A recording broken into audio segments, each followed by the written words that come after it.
weeks, we're going to talk about some ways that He has you. And maybe it's a little odd to be talking about this, and I know we have the wonderful Benjamin Franklin staring right into your eyes, because the series that we're in right now is called Unstrapped. Everybody that is in the room is now wondering, why in the world am I come this morning? Because we're talking about money. Hey, believe it, we're not talking about tithing, so don't get worried about that. Last week we talked about eating cake. Some people got to eat some cake, right? And I'm sorry I don't have a cake with me this week. It didn't come last week. And so what we talked through is how all of us are given this cake each month. It was a beautiful, gorgeous cake. It looked like it tasted delicious. I was sad I didn't leave a little bit for myself. But we're all given this cake each and every month. It's our income. It's the check that we get. And so what we then get to decide is what we do with it. We talked about how everybody wants some of our cake. Am I right? Those of you that have kids, you know they want some of your cake. Those of you that own a house, the person that probably has the mortgage wants some cake as well. Obviously, there's some wants in our lives. So maybe a boat, maybe a car that you've always wanted. So we take another slice of the cake. I'm not going to walk all the way down through this, but we have bills, and we have the wonderful government, IRS, that wants some cake. Everybody wants a piece of cake at the end of the day. What we realize is that most Americans, tend to spend 125% of your monthly income. So now I'm going to embarrass her, because she didn't know that I did this last week. When I was telling Whitney that statistic, she goes, "That's more than their monthly income." Well, yes, it is. How many of y'all have ever heard living month to month or income check to check? I'm not going to ask how many of y'all in the room live check to check, because that'd be kind of awkward. But that's that. That's the whole process if we go through, because if we take too much cake away, then we're waiting for the next cake. But we see that it's gotten so bad that the cake is gone and there's still other stuff left. And so we get in this moment where we don't really know what to do, we don't really know where to turn, and how many of y'all have ever been worried or have gotten in an argument about money before? Okay. Y'all are a lot more truthful this week. Last week, nobody raised their hands. I was like, come on, I know that is false. Did you raise your hand? Okay. Believe me, there's arguments in our house about money. It's actually known as one of the number one things that married couples and individuals worry about. It's one of the number one causes of divorce in America. Money. The cheese. The cake. Whatever you want to call it. But it causes a lot of worry. Why does it cause a lot of worry? Why does it cause the worry in our life? Because we don't know where to turn when we don't have it. We get these moments in our life where we get to I want that and I want this, and my mom used to say a horrible bad saying about filling up one hand and once in the other. Which one fills up faster? And I was thinking about that this past week, and it's so true, because the wants, they outweigh a lot of stuff. And so we get this moment, and we continue to go further on, and I was thinking over the last few weeks of how is this going to look, and how are we going to depict what we want to get across, and when we talk about finances, people get closed off and weird, and they don't like talking about finances because it's just this awkward thing of no one needs to know what your finances are, but yet you want people to know what your finances are because you spend over the things that you want and to make you look. It's just weird in general. But so over this last winter, Real Life Church down in our home has opened up the Reach Center as a warming shelter, and I have met the most wonderful people that have came and stayed the night at the warming shelter. We've had anywhere between some nights 7, some nights 14 when it's cold. It's an emergency shelter. It's not open up all the time. But one of the guys that have stayed in the shelter, he wrote us a letter to the staff. And it was an amazing letter. One, it was really neat. He was thanking us for what we had done. He understood that it was a pretty heavy burden on our hearts, but a pretty heavy, weighty task that we were taking on. But then he also gave us the picture of what homelessness looks like from their perspective. I don't know about you, but in my life, this is going to sound really bad. In my life, I've always thought that homelessness just happens, or people make choices and they wind up homeless. How many of you all would maybe agree with me with that? Okay. All right. I'm not the only one that feels bad in the room. Thank you.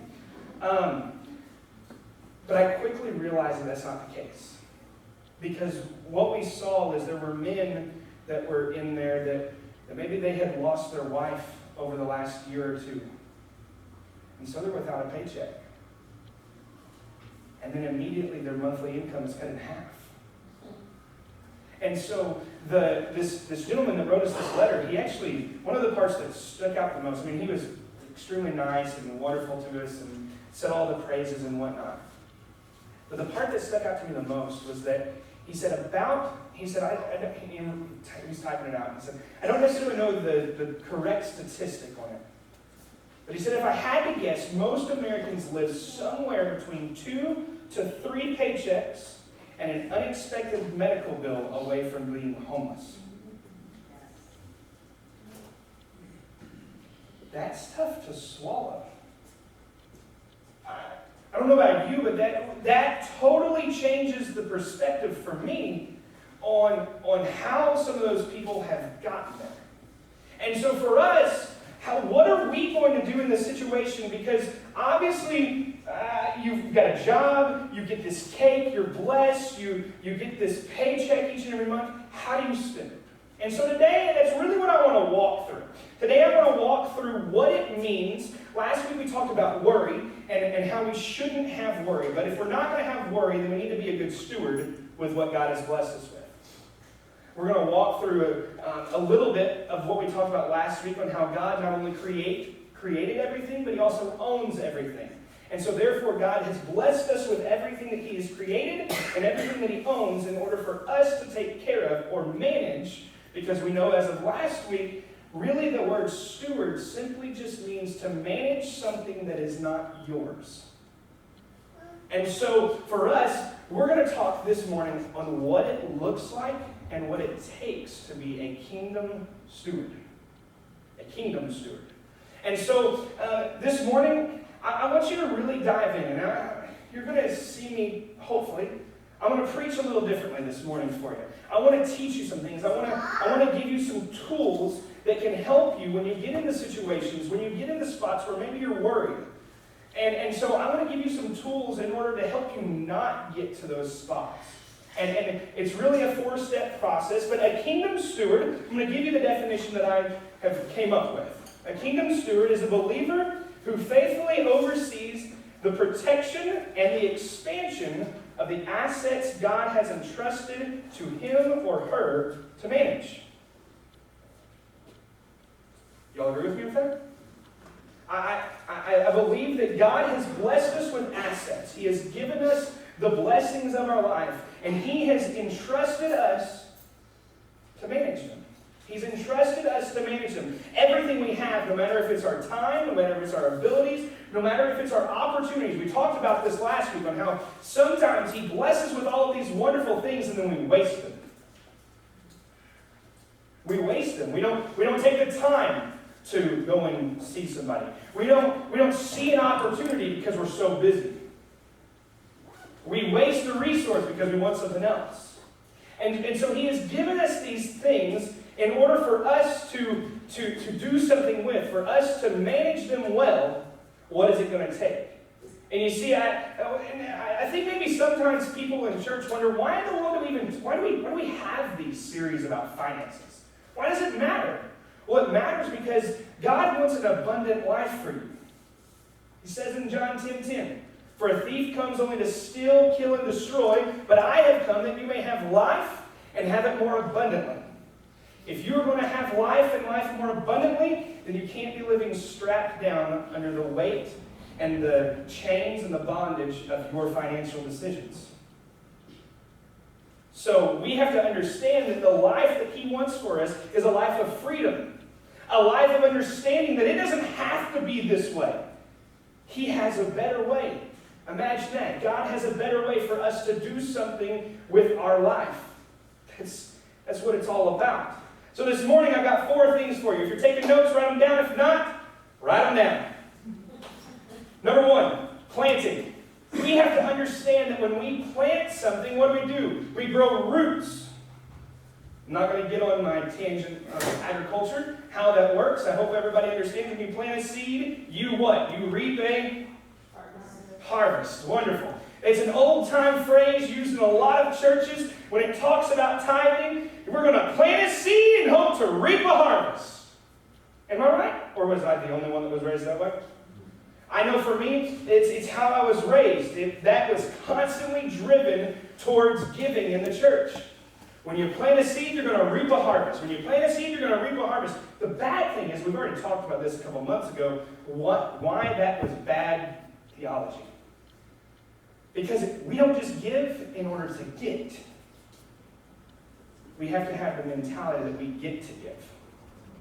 That's where understanding that God not only created everything, but He owns everything, understanding that it's not yours to begin with, and when we get to give, that's showing God proof of His ownership. You're going, oh, we have to pray, we have to pay for His blessings. No, you don't have to pay for His blessings. But in order to be a good manager of the things that God has given you, that God has blessed you with, He does require that of you. So yes, a tithe is something that is required. Anything over that is being generous. And we've talked about that a lot, so I'm not going to go much into depth about that. I want to give you a little illustration. How many of y'all have ever watched someone's house when they went on vacation or something like that? House sit. Perfect. Y'all are probably going to think I'm absolutely crazy, but in those moments, you don't go tell somebody that that's your house, do you? Because it's not your house. We all know that. It would be silly if we did. If we went around and said, look at my house for the week. They don't even know that. No, the owners are going to get home and they're going to kick you to the curb. Because it's not your house. It's theirs. But they hope that you've taken care of it, right? They hope that you have made sure that the mail is taken care of, that maybe a light was turned on at night to make sure it looked like somebody was there. If they left their dogs at home, that their dogs were taken care of. They entrusted you to take care of the things that they own, and they entrusted you with that. But it wasn't yours. You see, God has done the exact same thing with us. He's entrusted us with so much time, resources, opportunities, abilities, money, the cake. What are we doing with it? What are we doing with it? So we have to understand, first and foremost, that we have to be planting. That means giving into God's kingdom in order to be kingdom stewards. You see, kingdom stewardship starts with planting our resources in God's kingdom. It has to start there. Psalms 24:1, it says, "The earth is the Lord's and the fullness thereof, the world and those who dwell therein." Yes. Everything in it, the people that dwell in it and the stuff that's on it, are all His.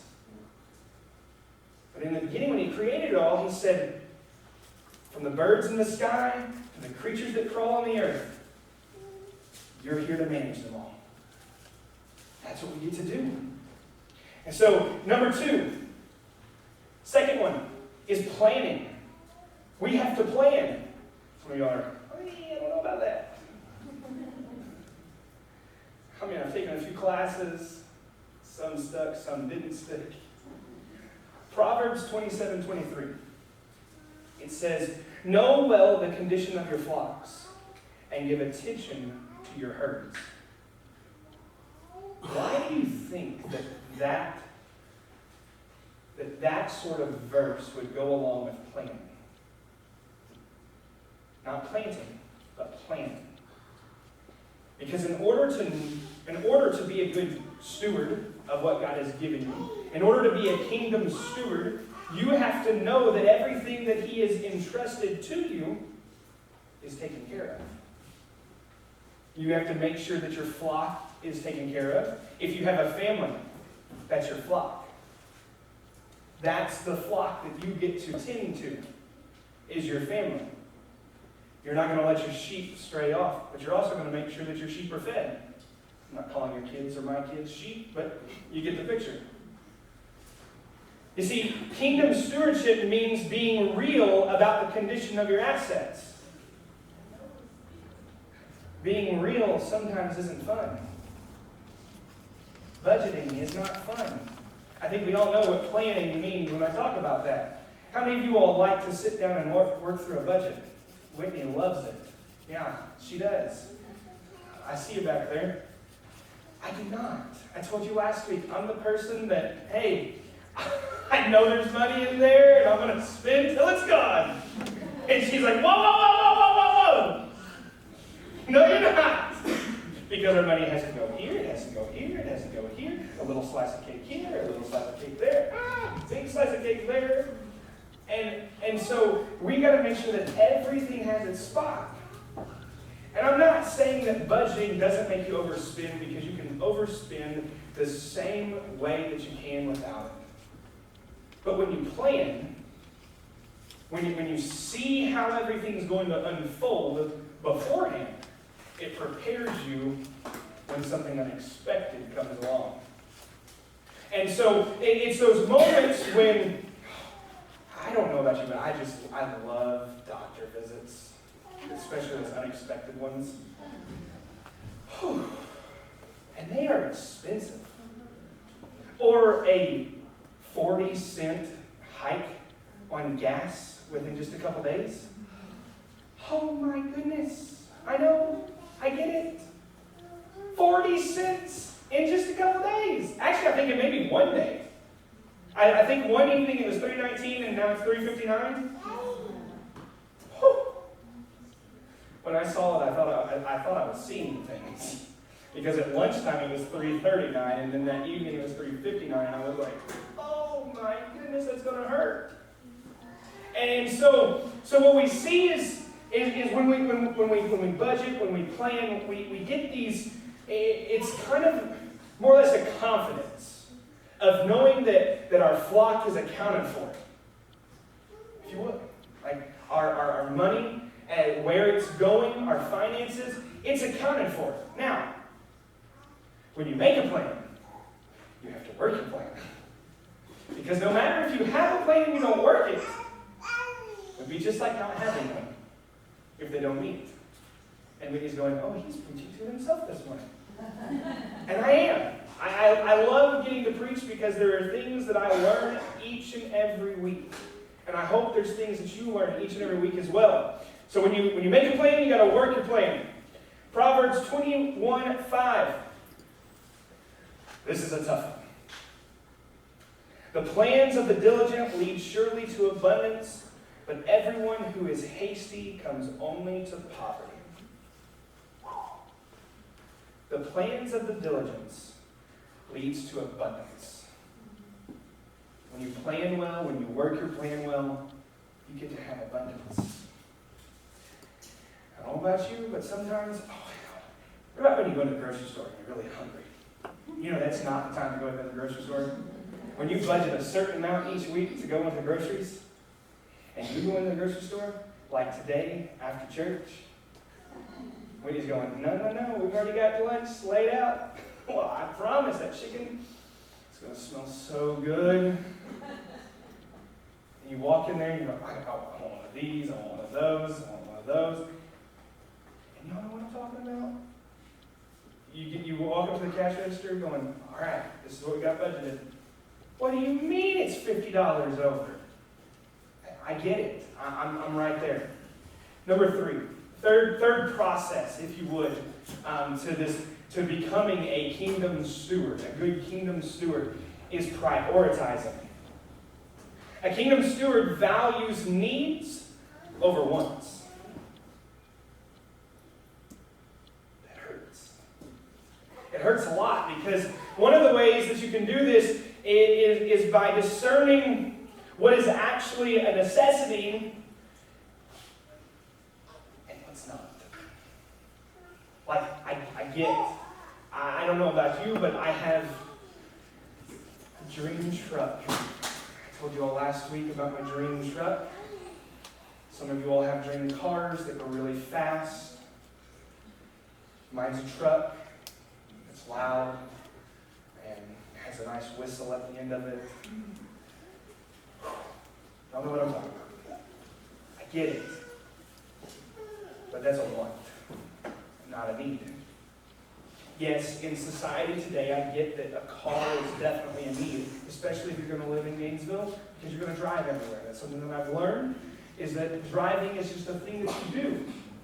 I've been so used to just little tiny commutes, and then I wound up adding up how many miles that I drive in a day, and it is insane. I could take a trip in my week of how much I drive.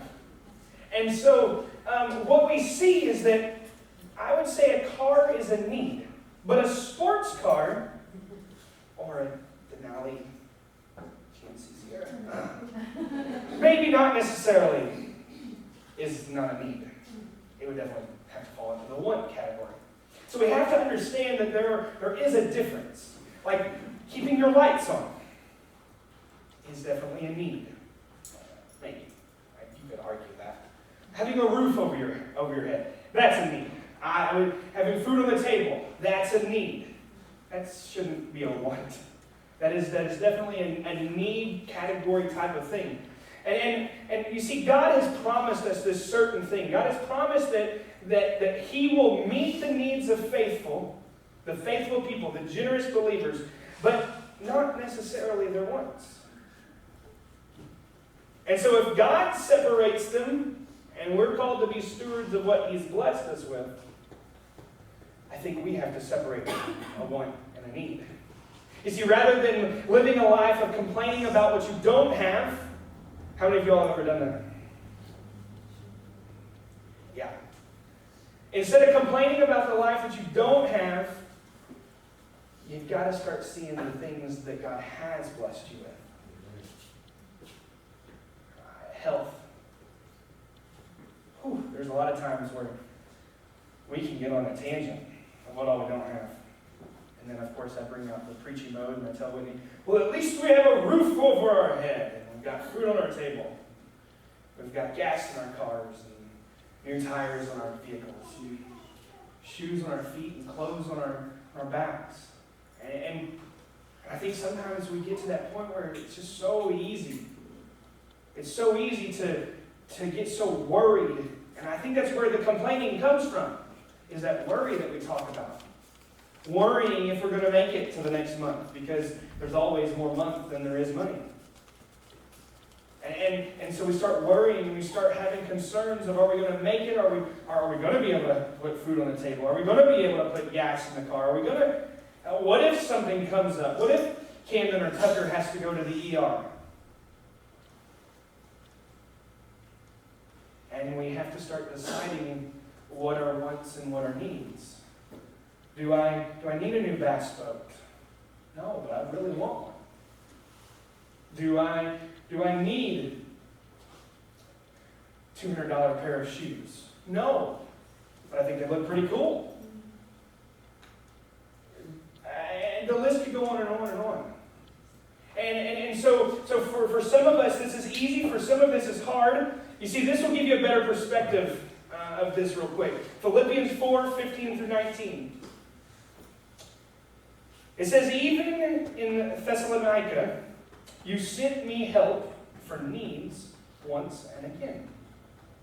And you, Philippines, yourselves, know that in the beginning of the gospel, when I left Macedonia, no church entered into partnership with me in giving and receiving except you only. I have received full payment and more. So not only did they give him what he needed, they blessed him. They were generous. You see, this is Paul writing to the church in Philippi. And this is him pouring out his heart to them, saying, thank you. You not only gave me my needs, but you blessed me with more. I am well supplied, having received, I'm going to skip over that word because Epaphroditus, there you go. The gifts you sent, a fragrant offering, a sacrifice acceptable and pleasing to God.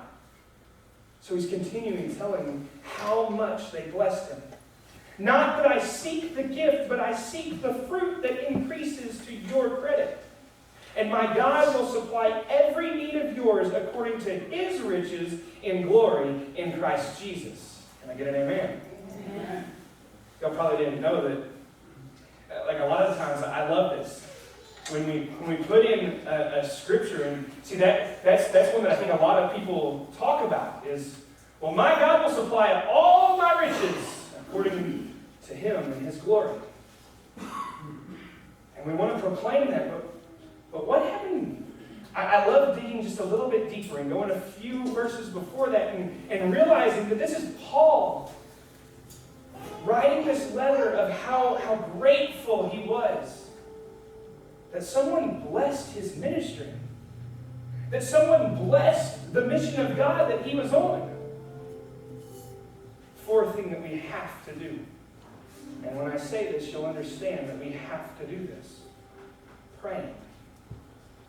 So you have planting, planning, prioritizing, and praying. And you know the old saying, we save the best for last. We have to do this. This is something that we cannot do. You see, prayer isn't mentioned last because it's less important. It's not less important than any of the other things.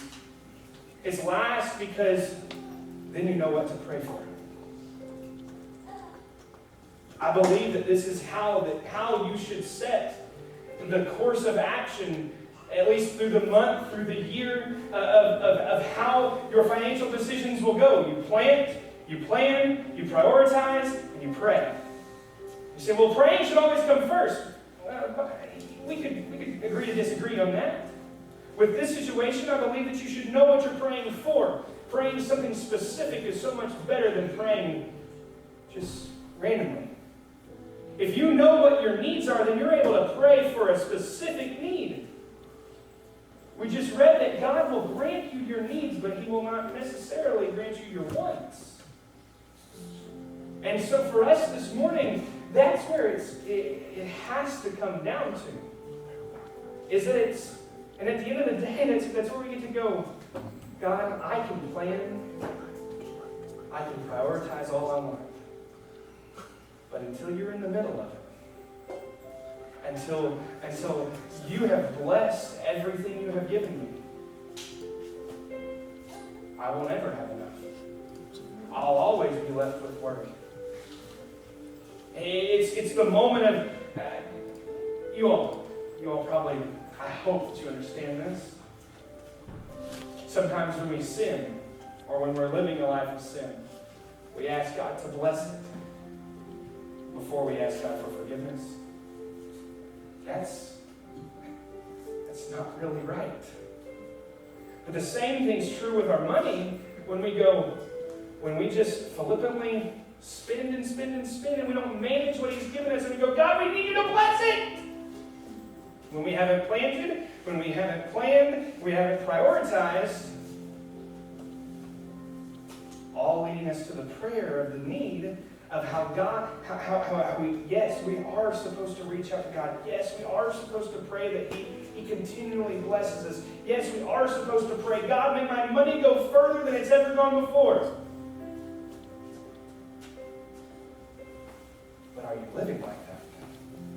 Are you living like you want your money going further than it's ever gone before? Or are you just wasting the resources, the blessings, the opportunities that He's given to you in your life? Proverbs 13:22 says, a good man leaves an inheritance to his children, but the sinner's wealth is laid up for the righteous. You see, God can even use the wealth of somebody else to turn your situation around. How many of you all have had that happen to you before? Anybody? Okay. I think sometimes we pass up those opportunities and we don't see it as the blessing from God. We see it as a blessing from somebody else. And sometimes we refuse the blessing. Because, well, I don't even need help. That's pride. If you need help, you need help. If somebody's coming to help you and somebody's coming to meet a need in your life, don't cast them away. Don't turn them away. Because guess what? You're actually stealing their blessing. You go, what? Well, if you don't allow them to bless you, then God won't be able to bless them in their life. So take that as a blessing from God, even if it's from someone else, because He can use people as tools in your life, just how we're supposed to be used as tools in someone else's life to further the mission of God. You see, but unless you align yourself underneath His rightful rule, because the thing is we're okay giving Him everything else. How many of us would say, I'll give Him my family, I'll give Him my kids, I'll give Him my health, I'll give Him all of that. I'm going to keep the money for myself. I'm going to keep it for myself because it's mine. I earned it. No. We got to release it. We got to understand that everything has been created and everything He owns. And in order to bless everything, He has to be over everything in your life. He has to be over your family. He has to be over your relationships. He has to be over your kids. He has to be over everything in your life, your financial decisions, so that you don't end up in worry and then in doubt, and then it just keeps trickling further on. Because what we end up seeing is that, I don't know about you, but money causes a lot of stress. Sometimes money can cause families to part ways. And I'm not just talking about a husband and a wife. I'm talking about families in general. I know in my family alone, inheritance is a hard thing to work through. With my grandma and grandpa, they left a good amount to our family, and everybody wants a slice. They're going to make sure they get their slice. And so we get this moment where, because money is in the situation, and it's a struggle. It heightens emotions because it means something to us. If something means something to us, then we're willing to do whatever it takes.